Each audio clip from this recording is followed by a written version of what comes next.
할렐루야. 사순절 보내고 있습니다. 사순절 기간 예수 그리스도의 고난을 기억하시면서 우리의 하나님을 향한 마음도 한번 점검해 보시는 시간이 되기를 바랍니다. 회개가 없이 복음이 결코 들어올 수가 없고 고난이 없이 십자가가 있을 수가 없습니다. 최후 승리를 완벽하게 고통을 통과해내시면서 우리에게 승리를 보여주신 예수님의 모습 기억하시고 우리의 이 40일의 철저한 고난의 묵상을 통해 내가 참 그리스도의 모습을 닮아가야겠지라고 결단하시는 여러분과 제가 되기를 주의 이름으로 축원합니다.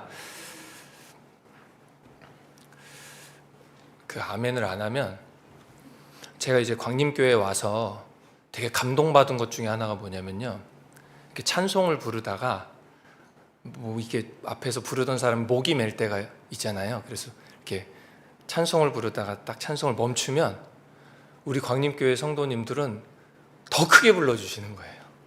그게 참 제가 참 감동을 많이 받았거든요. 근데 이제 할렐루야 그런데 아멘을 이렇게 안 하시거나 이 아멘 해야 될 타이밍에 아멘이 안 나오면 이제 뭘 내가 좀 잘못했나 이런 생각이 듭니다. 오늘은 요한복음 3장 22절에서 36절의 말씀을 통해 그는 흥하여야 하겠고 나는 쇠하여야 하리라 라는 제목으로 말씀을 전하겠습니다. 25년도 사순절 새벽기도에는 요한복음을 통해 예수님과 예수님의 고난을 묵상하고 있습니다. 이 요한복음의 저자는 오늘 우리가 읽었던 그 본문의 세례 요한과는 다른 예수님의 제자 중에 한 명인 사도 요한이 이 요한복음의 저자입니다. 이 요한복음서를 쓴 사도 제자 요한은 이 책의 저작 목적을 아주 명료하게 이 요한복음 가운데 이야기하고 있는데 요한복음 20장 31절에 이렇게 기록하고 있습니다. 오직 이것을 기록함은 너희로 예수께서 하나님의 아들 그리스도이심을 믿게 하려 함이로 또 너희로 믿고 그 이름을 힘입어 생명을 얻게 하려 함이니라 라고 이야기하고 있습니다. 예수님을 믿게 하는 것과 그것을 믿었을 때에 생명 있는 삶을 살 수 있다라고 이 사도 요한이 직접 저작 의도를 이곳에 기록해 놓았습니다. 실제 요한복음은 마태, 마가, 누가복음 다른 공관복음서와는 좀 다르게 예수님의 생애를 시기적으로 이렇게 서술하는 의도보다는 예수님이 정말로 신의 아들, 신성의 모습에 집중해서 표현하고 있는 모습을 보게 됩니다. 예를 들자면 마태복음의 시작해 보면은 그 예수님의 족보가 나열되어 있음을 보게 됩니다. 시기적으로 예수님의 역사성을 이야기해 주기 위해 시작했다면 요한복음 1장의 시작은 이렇게 시작합니다. 요한복음 1장 1절 태초에 말씀이 계시니라 이 말씀이 하나님과 함께 계셨음에 이 말씀은 곧 하나님이시라 하면서 14절에는 이렇게 이어집니다. 그 말씀이 육신이 되어 우리 가운데에 거하심에 하나님의 말씀이 육신이 되어 오셨는데 그분이 예수 그리스도라는 것을 이 요한은 사도는 표현하고 싶었던 겁니다. 그러니까 이 요한복음에는 우리가 알고 있다시피 예수님은 뭐뭐다, 예수님은 뭐뭐다, 나는 선한 목자다, 포도나무다, 빛이다, 떡이다, 생명의 떡이다 이렇게 비유하신 모습을 통해서 예수님이 이 땅에 오신 그 신성을 표현하려는 의도가 이 요한복음에 담겨 있다고 봅니다. 그리고 나서 이 기록의 목적, 그렇다면 그 왜 예수님의 목적을, 신성의 목적을 굳이 드러내려고 했을까의 문장이 한 문장으로 요약되는데 그것이 우리가 많은 분들이 암송하고 있는 요한복음 3장 16절입니다. 우리 암송 가능하신 분들은 함께 따라서 암송해 볼까요? 하나님이 세상을 이처럼 사랑하사 독생자를 주셨으니 이는 그를 믿는 자마다 멸망하지 않고 영생을 얻게 하려 하심이라. 아멘. 사도 요한 선생님이 저작 의도, 이 요한복음을 통해 우리에게 알려주려고 했던 그 의도를 다시금 계속해서 되새기심으로 세상의 진리가 사라져버려 혼란 가득한 이때에 이 진리로 구원의 확신 붙잡는 여러분과 제가 되기를 주의 이름으로 축원합니다. 조금 전 우리가 암송했던 이 요한복음 3장 16절은 예수님과 니고데모 간에 유대인의 정말 잘 나가는 랍비라는 그 니고데모와의 대화를 총정리하는 진리의 한 문장이 방금 우리가 암송했던 요한복음 3장 16절입니다. 율법을 잘 아는 자로 존경받았으나 구원에 대해서 예수 그리스도를 아는 구원에 대해서 무지했던 이 유대인 바리새파 니고데모에 대한 가르침이 이 일이 있은 후에 무슨 일이 일어났느냐? 세례 요한, 그러니까 사도 요한 말고 세례 요한의 무리와 예수님의 무리가 서로 다른 곳에 세례를 주고 있는 장면으로 오늘의 본문이 시작됩니다. 그러니까 저쪽에 세례 요한이 예수님이 세례를 주고 있는 모습을 보고 이쪽에 세례 요한이 세례를 주고 있는 모습으로 시작됩니다. 오늘 본문을 통해 주시는 메시지가 무엇인지 몇 가지로 나누어 은혜를 나누고자 합니다. 첫째로, 사람은 환경에 흔들립니다. 본문 22절과 23절을 보면 예수님께서는 제자들과 유대 땅으로 가서 세례를 베푸셨고, 요한도 그 제자들과 예루살렘 가까운 에논이란 지역에서 세례를 베풀었습니다. 그러니까 요한이 아직 감옥에 갇히지 않았을 때 예수님과 함께 같이 사역을 하고 계셨습니다. 서로 다른 지역에서 복음을 전하며 그 예수 그리스도를 믿는 믿음을 받은 많은 구원받은 백성들에게 세례를 베풀고 있었습니다. 그때의 한 사람, 아마 이 세례 요한의 제자로 추정되는 한 사람이 세례 요한에게 이렇게 이야기합니다. 22장 22절입니다. 오늘 본문 22절입니다. 그들이 요한에게 가서 이르되 랍비여, 선생님과 함께 요단강 저편에 있는 26절입니다. 용서하십시오. 26절입니다. 그들이 요한에게 가서 이르되 랍비여, 선생님과 함께 요단강 저편에 있던 곧 선생님이 증언하시던 이가 세례를 베풀매 사람이 다 그에게로 가더이다, 이렇게 이야기합니다. 여기서 주목해야 될 문장이 사람이 다 그에게로 가더이다입니다. 요한 선생님이 말씀하시던 그 예수님이란 분이 세례를 베풀고 있는데, 선생님, 사람들이 다 그쪽으로만 갑니다, 이렇게 이야기하고 있는 겁니다. 그런데 호칭도 세례 요한에게는 랍비여, 선생님이여, 이런 극존칭을 쓰는 반면에 저 예수님에게는 저 사람한테 다 갑니다, 이렇게 이야기하고 있는 겁니다. 여기에서 이 사람의 모습이 어떤 모습이 보이십니까? 이 말 속의 배경에는 묘한 경쟁 심리와 질투심이 담겨 있습니다.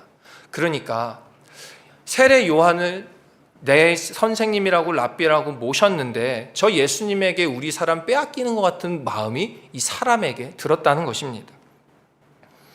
이스라엘 군중이 예수님께로 모두 몰려가는 모습을 본 세례 요한의 제자들과 이 요한을 따르던 사람들이 말로는 설명할 수 없는 허전함과 시기와 질투가 그 마음 가운데 채워지더라, 이겁니다. 예수님께서 세례를 베푸신다는 소문에 세례는 세례 요한의 특허라고 생각했는데 저 예수님이 베푸네라고 생각했던 제자들이 이 요한에게, 세례 요한에게 말하는 겁니다. 쉽게 말해 이러다 손님 뺏기겠습니다, 이런 의미 같습니다. 세례 요한의 제자들 역시 복음 듣고 쫓아온 거 아닙니까? 예수 그리스도를 구원자로 맞아들이고 세례 요한에게 세례받아서 그 삶을 따라가겠습니다 하고 예수 믿는 믿음으로 쫓아온 거 아니겠습니까? 그런 그들에게도 욕심과 질투의 모습이 있었다는 것입니다. 내 자리가 빼앗기는 것에 대한 질투일 수도 있겠습니다. 내 마음이 경쟁의식, 내 마음과 맞지 않는데라는 우월의식일 수도 있겠습니다. 내가 저 사람보다 먼저 믿었었는데 라는 우월의식, 비교의식일 수도 있겠습니다. 저 사람은 나보다 믿음이 적은데 저 예수님에게 세례받아서 좋겠다라는 비교의식도 있을 수 있겠습니다. 그러나 사랑하시는 여러분, 이러한 비교의식의 믿음은 쓸데없는 경제의식의 이 신앙생활은 반드시 우리의 믿음을 시험으로 이끌고 갑니다. 나의 자리, 나의 욕심만을 바라보게 하고 우리를 구원하여 주신 그 예수 그리스도를 믿는 믿음을 바라보지 못하게 한다는 것입니다. 환경이 우리 믿음이 흔들려 버리는 겁니다.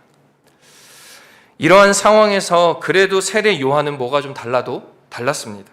제자들과 전혀 다른 반응을 보입니다. 27절입니다. 요한이 대답하여 이르되 만일 하늘에서 주신 바 아니면 사람이 아무것도 받을 수 없느니라. 세번역 성경으로 이렇게 되어 있습니다. 요한이 대답하였다. 하늘이 주시지 않으면 사람은 아무것도 받을 수 없다. 28절에 이렇게 이어집니다. 내가 말한 바 나는 그리스도 아니요 그의 앞에 보내심을 받은 자라고 한 것을 증언할 자가 너희니라. 질투심 가득하고 경쟁과 우월의식 가득한 그 제자들에게 세례 요한이 말하는데, 내가 말했잖아, 나 그리스도 아니라고. 나는 그보다 앞서 보내심을 받은 자라는 거를 오히려 너희들이 증언해야 되잖아, 너희들이 알고 있지나 라고 진리와 사실을, 올바른 사실을 분명히 이야기해주고 있는 겁니다. 사람은 환경에 흔들립니다. 아니, 흔들릴 수밖에 없습니다. 우리의 그러한 믿음 수준을 우리 주님이 다 알고 계십니다. 그러나 이 믿는 자들이 환경에 흔들릴 때에 붙잡아야 되는 사실은 흔들리는 환경을 붙잡는 것이 아니라 살아계신 우리 주님이 여전히 우리 가운데에 역사하고 계시다는 사실이어야 합니다. 새벽 기도에서 말씀을 붙잡으시는 주의 백성들, 그 진리로 승리하시는 축복이 있기를 주의 이름으로 축원을 드립니다. 둘째로, 하나님의 사람은 성령이 책임집니다. 하나님의 사람은 성령이 책임진다는 것입니다. 사람이 환경에 흔들릴 수밖에 없다면 하나님의 사람은, 믿음을 가진 예수 그리스도를 구원자로 받아들여서 우리 안에 내주하시는 성령 하나님을 모시는 우리 하나님의 사람들은 성령이 책임진다는 것입니다. 세례 요한은 적어도 그런 모습을 우리에게 보여주었습니다. 본인의 상황과 환경에서 제자들 입장에서 보면은 망해가는 가게 같습니다. 손님 빼앗기는 장사 안 되는 것 같습니다. 그러나 세례 요한에게는 어떠한 마음이 있었느냐?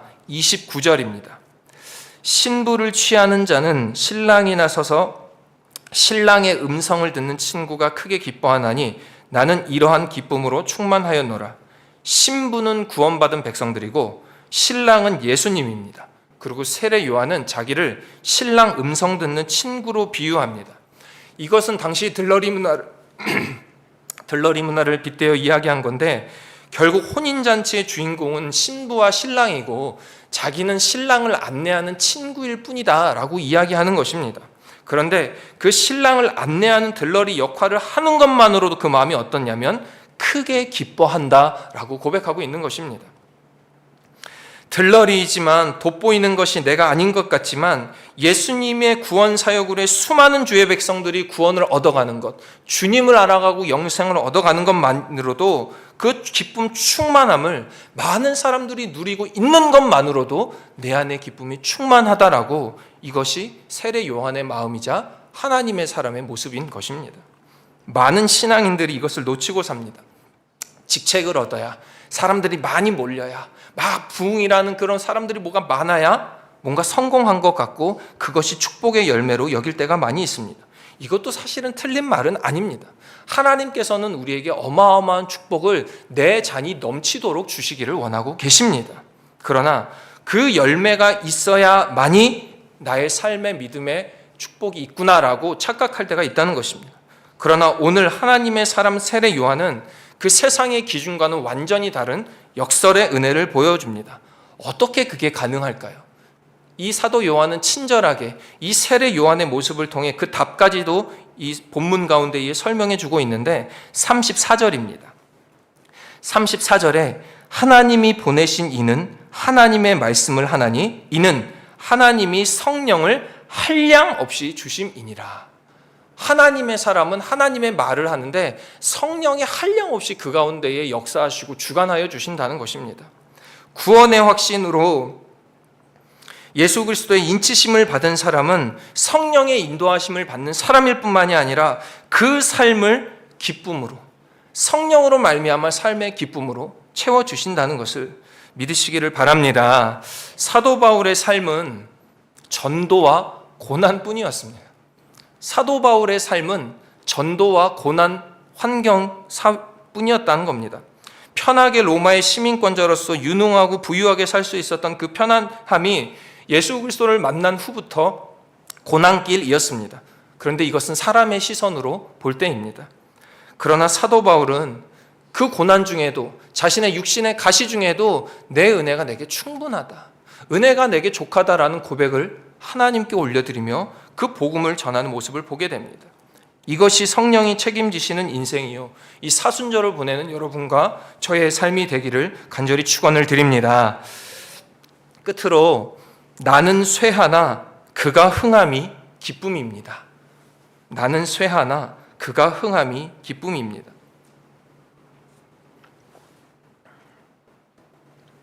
오늘 성령 충만한 세례 요한은 그 유명한 말씀을 통해 지금 현재를 살아가고 있는 우리들에게 도전을 주고 있는지 모르겠습니다. 30절입니다. 그는 흥하여야 하겠고 나는 쇠하여야 하리라. 그가 잘 됐으면 좋겠고 나는 망해도 좋다. 십자가를 통과하고 복음을 만나게 되면 삶의 나의 기준이 아니라 성령 하나님의 기준으로 살아가게 됩니다. 우리가 그리스도인 앞에서 철저히 무너진 죄인임을 인정하고 자복하였을 때 예수님께서 우리를 만나 주셨다는 사실을, 그 구원의 예수 그리스도의 십자가를 우리가 분명히 품고 살아가고 있습니다. 그럼에도 불구하고 죄인임을 잊고 살 때가 너무 많이 있다는 것입니다. 교리적으로만 나는 죄인이라고 인정할 따름이지 실제적으로 우리의 삶에서 죄인의 모습이 드러나지가 않습니다. 사랑하시는 여러분, 머리로 알고 있는, 교리로 알고 있는 나는 죄인이야 라는 나의 삶은 결코 나를 변화시킬 수가 없습니다. 자신이 얼마나 죄인인가 하는 것을 교리가 아닌 성령 하나님의 은혜로 깨달아야 합니다. 십자가 복음의 사랑과 은혜가 감격이 무엇인지를 다시금 기억하고 그 보혈의 능력이 내 삶 가운데에 열매 맺게 되어야 합니다. 그러면 우리는 자연스럽게 우리의 삶의 열매가 아닌 하나님의 영광을 위한 거룩한 여정을 살아갈 수 있다는 것입니다. 내 영광, 내 기쁨이 아니라 하나님의 영광을 위해 살아가게 된다는 것입니다. 140년 전에 이 땅에 들어온 선교사들은 이 땅에 순교를 각오하고 들어왔습니다. 실제로 여러분이 밟고 있는 이 땅 대한민국 조선에서 선교사들은 삶을 마감했습니다. 그들은 자신에서 모국에서 얼마든지 편안하게 의사로, 학자로, 교사로 살아갈 수 있었습니다. 그런데 그것을 포기하고 이 땅 조선에 들어왔습니다. 그리고 예수 그리스도를 전했습니다. 나는 쇠할지언정, 나는 포기할지언정, 나는 생명 다해 망할지언정 저 조선 땅은 흥해야 한다는 사명이 그들 가운데 있었다는 겁니다. 사순절을 보내며 깨닫게 되는 역설의 은혜는 여기에 있습니다. 고난과 고통은 결코 기쁘지 않습니다. 아픕니다. 힘듭니다. 나는 쇠하고 망하는 것 너무 싫습니다. 고통의 터널 속에서만 허덕이는 것이 결코 구원의 삶이 아닌 것 같습니다. 그러나 반드시 승리하신 십자가의 진리는 역설의 은혜로 우리에게 거침없이 부어집니다. 말씀을 통해 세례 요한이 그렇게 고백했고 예수님 역시 십자가의 고난으로 우리에게 보여주셨습니다. 나는 십자가에서 고난받지만 너는 영생 받아라. 내 고난으로 너 구원받아라. 내가 대신 대속제물 돼서 십자가에 못 박힐 테니 너 영생 얻고 영원한 평안 얻어라.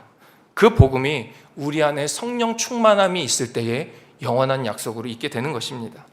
고통의 시작이 아니라 이미 세상을 다 이겨내신 예수 그리스도를 다시금 우리 안에 회복하는 사순절이 될 때에 나는 쇠하나 내 안에 예수 그리스도의 사심으로 남을 살리는 흥하는 삶을 살게 될 줄로 믿습니다. 오늘 하루 그 믿음으로 승리하시는 여러분과 제가 되기를 주의 이름으로 축원합니다. 자비하고 은혜로우신 하나님, 죄로 연약하여 넘어지는 우리를 하나님 은혜로 구원하여 주시고 그 십자가 은혜를 다시금 기억하는 사순절 맞이하게 하심에 감사를 드립니다. 전적인 하나님 쪽에서 부어진 그 은혜를 기억하게 하여 주시되 나는 쇠할지언정 예수 그리스도가 흥하고 예수님을 믿는 믿음이 흥하는 놀라운 역사를 우리 삶 가운데 허락하여 주시옵소서. 고난과 고통 속에서 넘어져 포기하고 낭망하는 인생이 아니라 다시금 주님의 은혜로 일어나는 역설의 은혜가 우리 삶에 부어지게 하여 주시고 최후 승리 얻기까지 주의 십자가 사랑하며 전진하여 믿음으로 나아가는 광림의 권속들 되게 하여 주시옵소서. 정성껏 예물 올려드리오니 주님 기쁜 열매로 하나님 영광 받으신 열매로 우리 삶에 갚아주시고 그 믿음의 여정을 온전히 순종하며 따라가는 우리 모두가 되게 하여 주시옵소서. 감사 올려드리며 예수 그리스도의 이름으로 기도하옵나이다. 아멘.